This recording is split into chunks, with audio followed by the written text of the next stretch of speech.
Schools will be closed soon and we will be flocking to malls, and it's understandable. Hence, a mall is a place where money is accepted, though the queues are very long. It goes without saying that the concept of mall stands for money accepted long lines. Sanibonani balingani mabhungu namatshitshi. Igama lami nguSpooky N isiZulu. Namhlanje senza umbuzo mude, inkomba uphawu lokuhlaziya olubizwa ngokuthiwa udweshu. Sizosebenzisa umbhalo wobuciko obizwa ngokuthiwa Ubhuku Lwamanqe obhalwe ngu-EJ Mhlanga. Before we start with the prescripts of the day, let me acknowledge everyone that is here, old and new subscribers alike, as well as our visitors. Please stay here because you are loved, valued, and appreciated. Consider this your new home. I'm telling you, no regrets. Thank you so much. Sizohlaziya, sicubungule, sichaze ngemuva kokufunda lokho okulandelayo.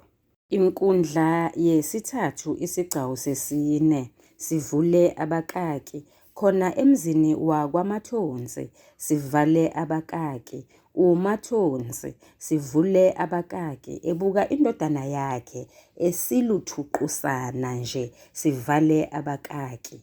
Uziboneleke mfana wami, lokho ebesikhuluma ngako, uthamsanqa. Okungikhalisa kakhulu ukungabi khona kukaPhindisiwe. Bengifuna ukuzwa ukuthi lolu daba ubeyoluphendula athini, ikakhulu indaba kaZipho Zonke, ngoba phela lo mlisa uyibhedlile uMamhlongo. Phela ngenye indaba lena kaZipho Zonke, kwamina iyangicofoza, oh Lord, akunjalo, iyangifocoza umbombo. Kangazi nokuthi ngingayiqala ngiyithini ukuyixoxa. Sekufanele uthathe isinqumo manje Thamsanqa. Konke kusezandleni zakho, uMathonsi. Ubukhona bukamakoti bekungeke kwasiguqula isimo sezinto. Okwesibili, bekufanele ulale phansi, ungavumeli ukucinaniswa yigwebu lentukuthelo kuze kubhoboke ithumba. uThamsanqa, lolu daba aluluncane njengoba bengicabanga. Khona nginako ukusola ukuthi kungenzeka lesi certificate yilezi okuthiwa ziyathengwa. Kukhona into ayifunayo lo Nkululeko uMamhlongo. Uma usenokungabaza ndodana kukuwe lokho. Umbuzo wami kuwena munye vo. Uthini ngale nkulumo engiyitshelwe ngumkakho Luqobo ukuthi savumelana ngingamoneli umuzi uThamsanqa? Kangenziwa kanjena mina. Kufanele ngiqonde ngqo kwamakhunga bangichazele kahle ngalento. Izinkomo zami ngifuna bazibeke la. Sivule abakaki ekhomba intende yesandla sakhe sanga kwesokunxele, sivale abakaki. uMamhlongo, baze bangamahumusha abantu madoda. Kusho khona ukuthi kwenziwa ibhizinisi. uMathonsi, ungasho uliphinde lelo mngami. uThamsanqa, kangazi noma yibhadi yini lokhu okungehlelayo, noma yileso sikhathi sobunzima obuye bufike kumuntu engazelele. uMathonsi, kungenzeka ndodana, yonke into inesikhathi sayo. Kufanele uqaphele mfana, ungathathi izinto ngamawala. Uyothatha imihla namalanga, ugcina ungamtholanga lowo ocabanga ukuthi akanasici. Wonke umuntu unesici, zilungisele ukulungisa yena lo. uThamsanqa, kulukhuni kuba yindoda. ingabe uphindisiwe lona ongangenza into ebuhlungu kangaka? Yeka isikhathi sami nothando lwami engiluchithe ngaye uMamhlongo. Namanje ingathi ngiyaphupha, kangiyikholwa lento eyenzekayo. Uphindisiwe ngimthanda kangaka kanti akamuntu walutho uMathonsi. Ngiyamangala nkosikazi uma ukhuluma kanjalo. Ngomakoti ube wazi kahle ukuthi akusoka lingenasici. Kukhona yini akwenza khona njengoba usuthi akamuntu walutho? Engikwaziyo ukuthi selokhu afika lapha ekhaya akakaze aphakamise iphimbo. Anikaze nixabane ngaphandle kokuthi kukhona engingakwaziyo. Uzothini uma le ndaba ekhulumekayo ngaye akusilona iqiniso? UThamsanqa, iqiniso linye nje ukuthi ngigaya izibozi ngaphakathi. Noma ngazi ukuthi kungenzeka le ndaba ingabi yilona iqiniso. Okubalulekile nje khona ukushaya amanzi uMamhlongo. Ngamanye amazwi umuntu okhohlakele lapha yimina uMathonsi. Akekho okhulume ngokukhohlakala. Ngixakwa yilamazwi osuwaphimisa ngezakho izindebe. Engikushoyo ukuthi umuntu makanikezwe ithuba azihlambulule ngaphambi kokunqunyelwa ogodweni. Nxa sekuvelwa ukuthi ubhecwe ngobende engaludlanga niyothini? Intukuthelo ingeke yakusiza ngalutho Thamsanqa. Thola ubufakazi bese uthatha isinqumo esifanele. UThamsanqa, uyazi baba, nalento yokuthi kufanele kulokhu kucatshangwa kayisizi ngalutho.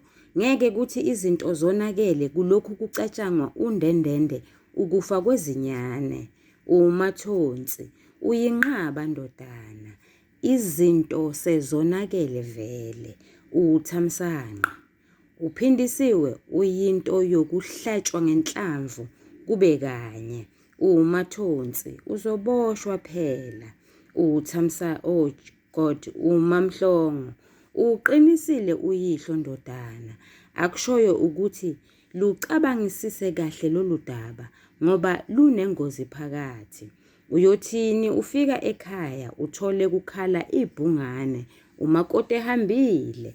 Uyothini ufika ekhaya uthola izigebengu leziya zivimbezele umuzi wakho? Mina bengikwenzela indlela elula ukuthi makwaziswe amaphoyisa ngalolu daba. UThamsanqa, njengoba nikhuluma nje kanazi ukuthi inhliziyo yami yonakele kanjani. Igaya izibozi.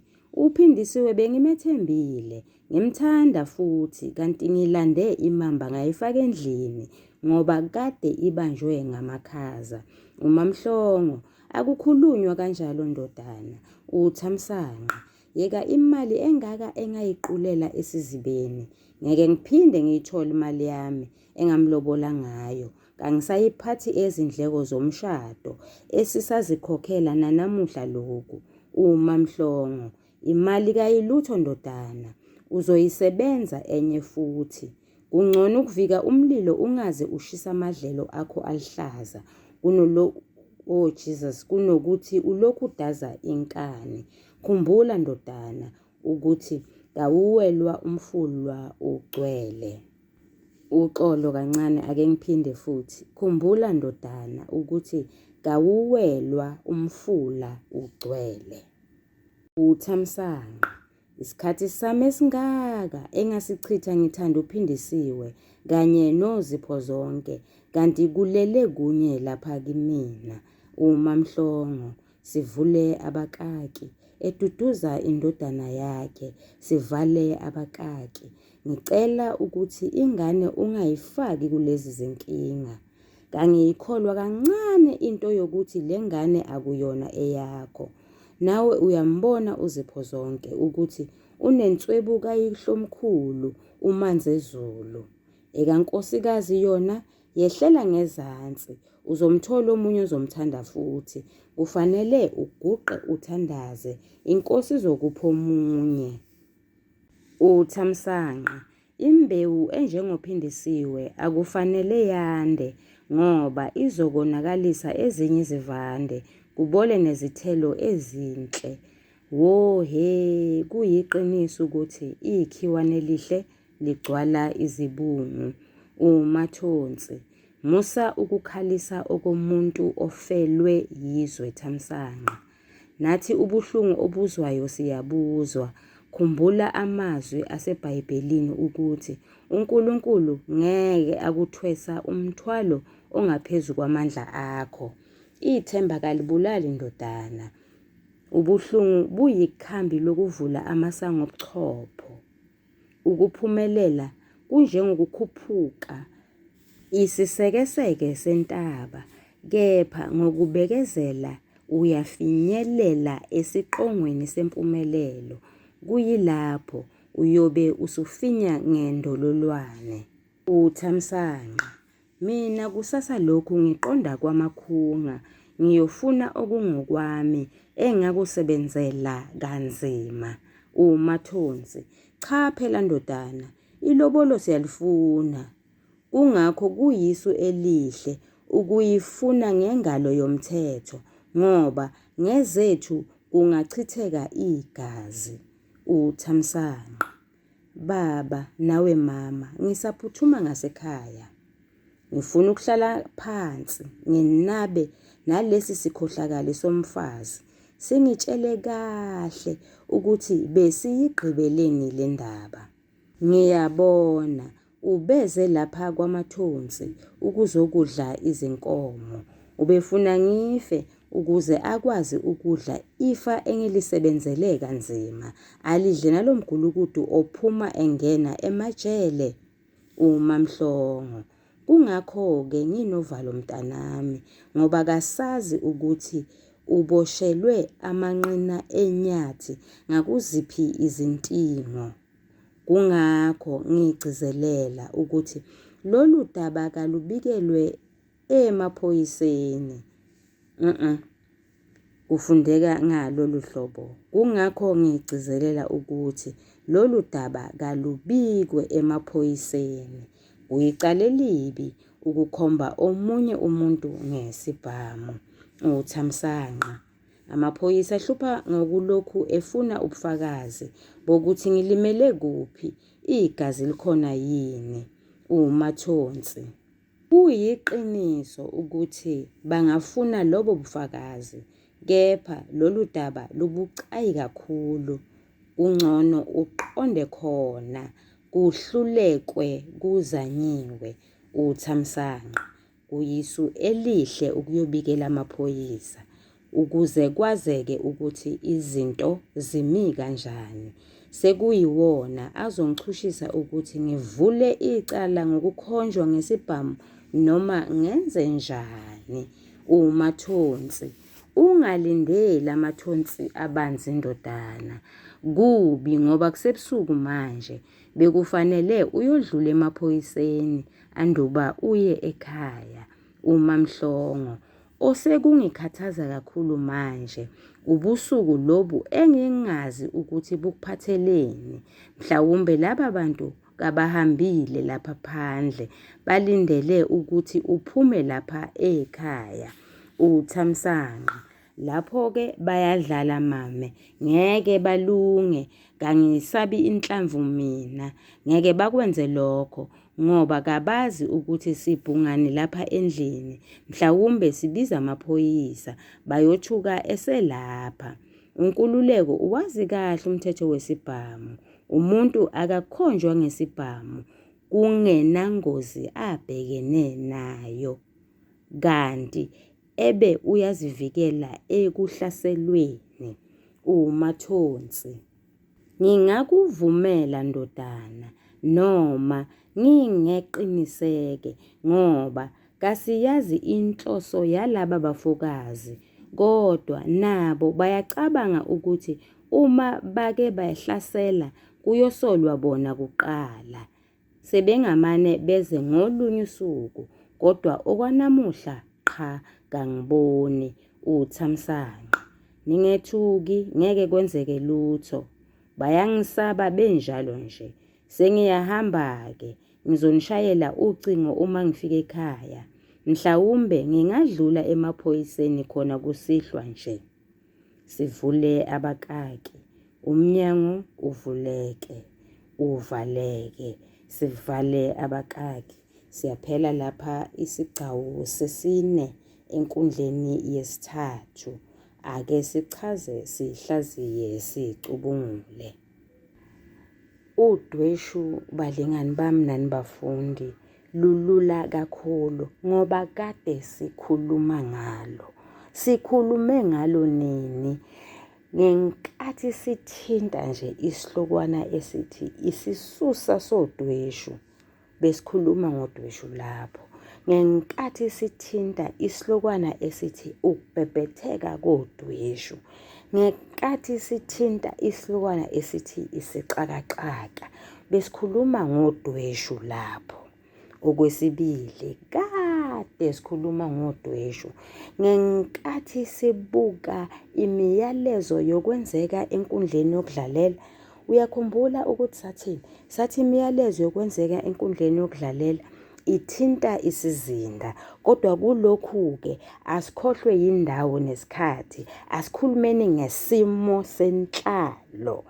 Sathi imiyalezo yokwenzeka enkundleni yokudlalela iyayithinta noma iyasithinta isimo senhlalo. Sisuke sikhuluma ngani lapho? Sisuke sikhuluma ngodweshu. Uma ngabe abantu bengaphethene kahle, belwa, isimo singasihle, behilana. Uma umuntu ekhuluma yedwa, elwa nonembeza nemicabango yakhe, udweshu lolo. Ngakho-ke kade siluthinta udweshu.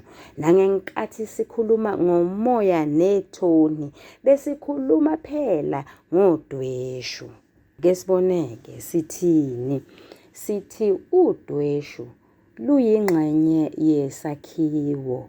Sithini? Sithi udweshu luyamene kanye nemiyalezo yokwenzeka enkundleni yokudlalela, ikakhulukazi uma sikhuluma ngesimo senhlalo. Sithi udweshu luyamene kakhulu nomoya nethoni. Asiphenduleni-ke umbuzo omude. Bengizobhala isihloko esithi udweshu, bese ngiyaqa umugqa ngibhale igama elithi isingeniso.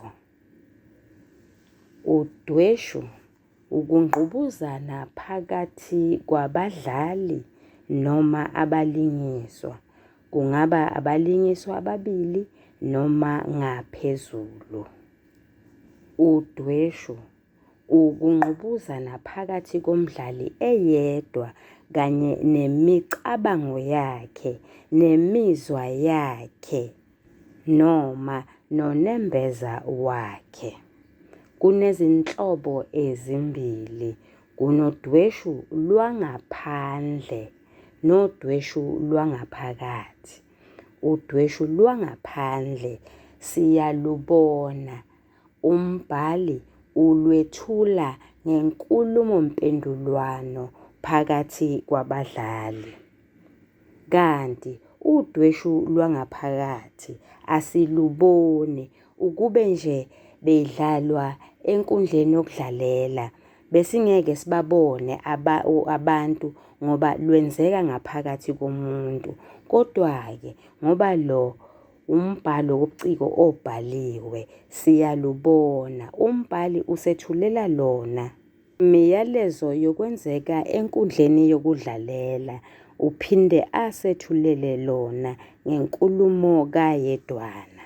Ngani wami nawe mfundi, uma sengiqedile ukwenza njalo, bengizokweqa umugqa ngibhale igama elithi umzimba. Umbhali usethulela udweshu lwangaphandle ngokusebenzisa inkulumo mpendulwano phakathi kukaPhindisiwe noNkululeko. Bebanga izimfihlo ezintathu. Eyokuqala yimfihlo yokuthi bebethandana, kanti uthando lwabo aluvumelekile ngoba uPhindisiwe ushadile.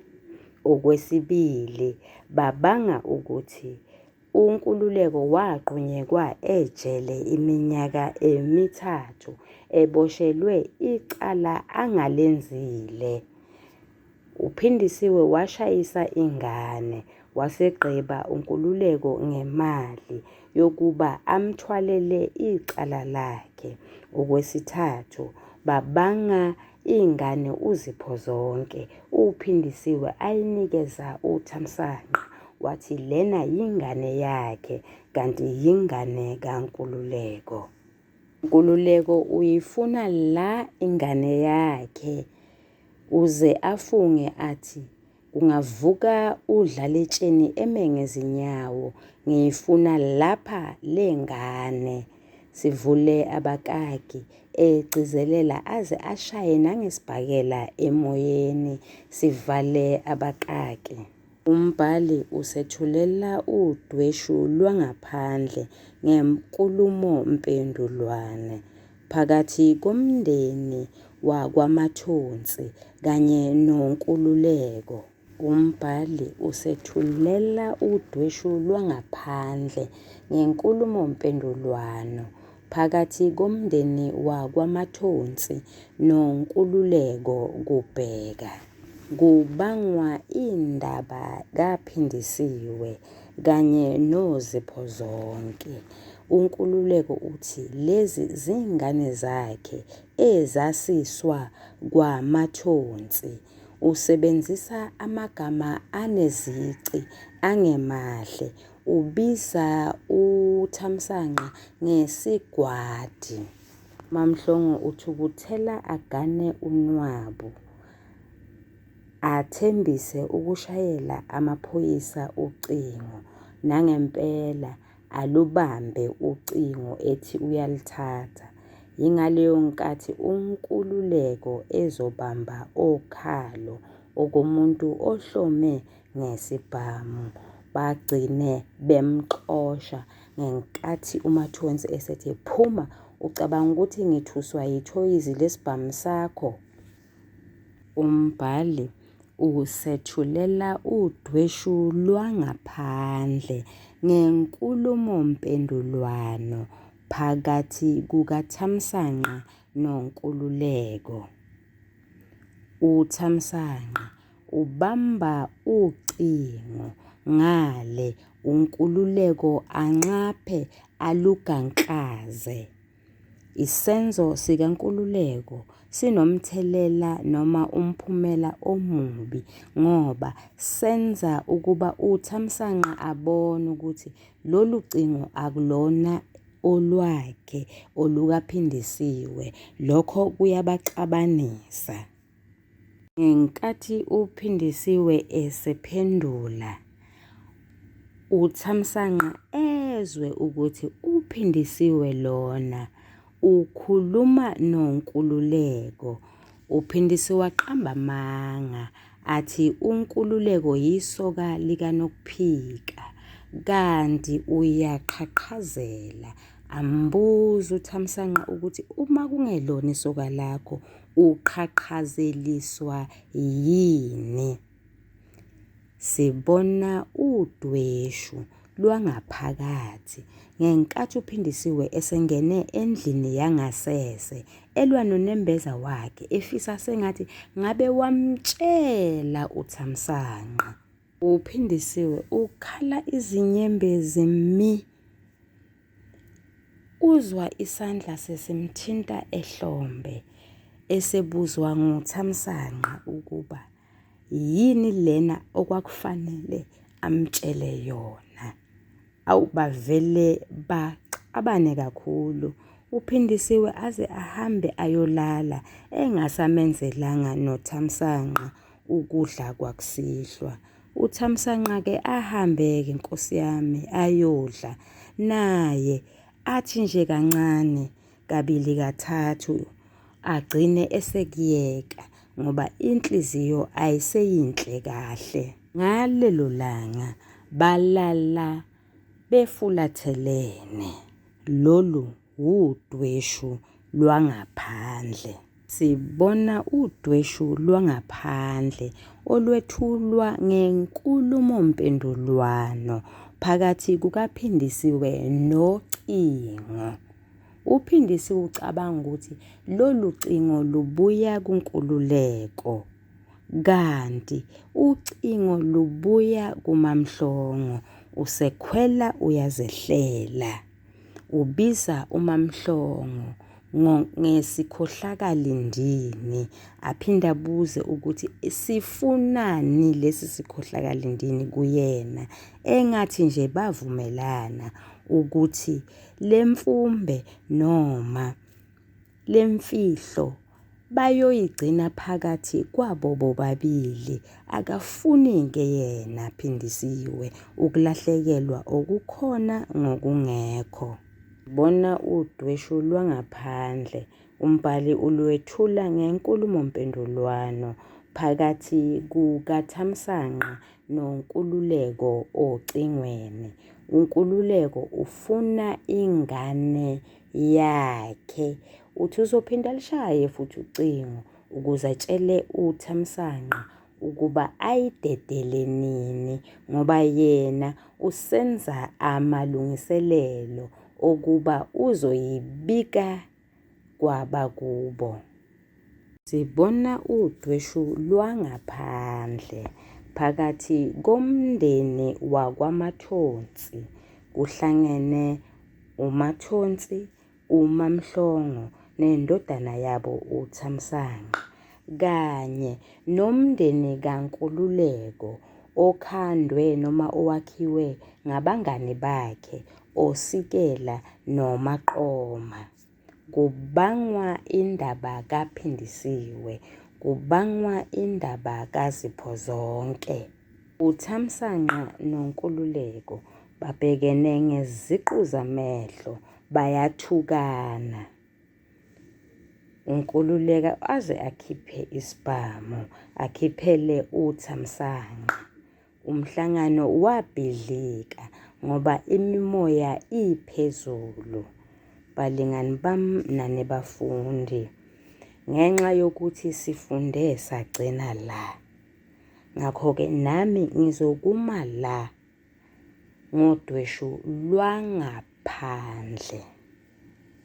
Sibona udweshu lwangaphakathi ngenkathi uPhindisiwe eqeda ukuphuza amanzi ngenkomishi abekade ekhelelwe nguThamsanqa emuva kokuba kukhulunywe nocingo noNkululeko. Simbona engena endlini yangasese ekhala izinyembezi imicabango inyathelana. Umbhali lolu dweshu ulwethula ngenkulumo kayedwana ngenkathi uPhindisiwe ekhuluma yedwa ethi, Nkosi yami, kodwa ungilahlelani nokuba ngamtshela uThamsanqa. Sibona udweshu lwangaphakathi. Umbhali ulwethula ngenkulumo kayedwana. Sibona uThamsanqa esemsebenzini engafikanga ngesikhathi, uhlezi yedwa, imicabango isina idedelana. Ucabanga ngoPhindisiwe ukuba kungani aze alale engadlile, kungani engamxoxeli ukuthi yini eyenzakalayo, kungani enemfihlo, kanti bavumelana ukuthi isimo singalukhuni kangakanani kodwa bazobhekana naso ngqo bebobabili. Manje-ke yini le edala ukuthi uPhindisiwe avalele umyeni wakhe phandle? Bona udweshu lwangaphakathi lwethulwa ngenkulumompendulwano. uThamsanqa ulwa nemicabango yakhe ehhovisi emsebenzini, ukhuluma yedwa, uthi itshe limingothi. Ucabanga indaba kaPhindisiwe yokuthi Kungenzeka ukuthi ushadile ngenxa yokuba ubesemhlanganweni nabazali bakhe, bamtshela ngendaba kaNkululeko, bamtshela ngencwadi yomshado, bamtshela ngesithombe somshado phakathi kukaNkululeko noPhindisiwe beqabulana, behaqwe ngumfundisi esontweni. Balingani bami nani bafundi, okwanamhlanje umzimba wale essay uzophelela lapha. Sizobe seseqa umugqa sibhale igama elithi isiphetho. Lesi isiphetho se-essay, ngakho-ke siwuvo lomfundi. Ngakho-ke umfundi akahlale phansi aziphethele yena lo mbuzo omude ngokubuyela esihlokweni, abheke ukuthi umbuzo ubumi kanjani. Imvama umbuzo ungama ngalolu hlobo: ngabe umbhali uphumelele ukusethulela udweshu? Noma hlolisisa ukuthi udweshu lwethulwe kanjani kulo mbhalo wobuciko othi Ubhuku Lwamanqe. Ngiyema lapho. Nisale kahle, niyathandwa.